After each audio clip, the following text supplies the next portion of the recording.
Hi guys, today we will talk about how to fix Messenger call don't send message problem on your Messenger app. All you have to do is just click here on settings, then it's going to take you to next window here and you just go down here, then you click here on apps and it's going to take you to apps window here and you just go down here to looking for Messenger app in this window.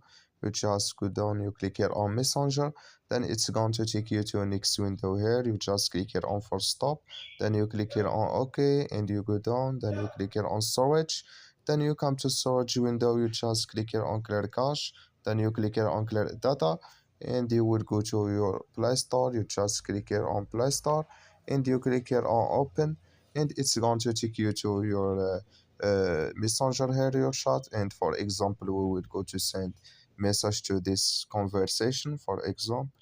So, like you say no hi, and you click here, and like you say no, it's going to send no is sent.